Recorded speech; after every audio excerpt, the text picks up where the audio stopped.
എന്ന പുസ്തകം പുറത്തിറങ്ങി. കഴിഞ്ഞ 50 കലോത്സവങ്ങളുടെ ചരിത്രം ചിത്രങ്ങളിലൂടെയും ലേഖനങ്ങളിലൂടെയും അനാവരണം ചെയ്യുകയാണ് അനൂപ് എന്ന യുവ എഴുത്തുകാരൻ.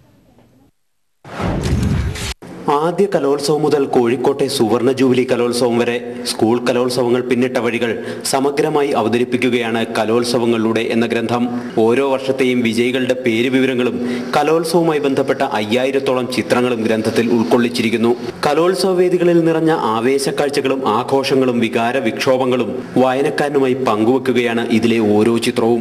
ചരിത്രരചനയ്ക്ക് സമഗ്രത നൽകാൻ പത്രവാർത്തകളും സംഘാടക സമിതികളുടെ റിപ്പോർട്ടുകളും ഉൾക്കൊള്ളിച്ചിട്ടുണ്ട്. ഓരോ വർഷത്തിലൂടെ നമുക്ക് ശരിക്കും കടന്നു പോകുമ്പോൾ ഒരു കാലഘട്ടത്തിലൂടെയുള്ള ഒരു യാത്രയായിട്ട് തന്നെ അനുഭവപ്പെടും. കാരണം എല്ലാ ഭാഷയും ശൈലിയും വേഷവും അന്നത്തെ ഫാഷനും എല്ലാം നമുക്ക് കാണാൻ പറ്റും. അന്നത്തെ ഫോട്ടോഗ്രാഫ്സിലൊക്കെ ഓരോരുത്തർ ഇരിക്കുന്ന ഫോട്ടോസൊക്കെ കണ്ടു കഴിഞ്ഞാൽ ഹെയർ സ്റ്റൈലും അങ്ങനത്തെ എല്ലാ ശരിക്കും ഒരു കാലഘട്ടത്തിന്റെ മുഴുവൻ ചരിത്രമായിട്ട് തന്നെ നമുക്ക് അതിനെ കാണാൻ പറ്റും. കോട്ടയം പ്രസ് ക്ലബിൽ നടന്ന ചടങ്ങിൽ മുൻ കലാപ്രതിഭ അജിത് കുമാർ പ്രകാശന കർമ്മം നിർവഹിച്ചു.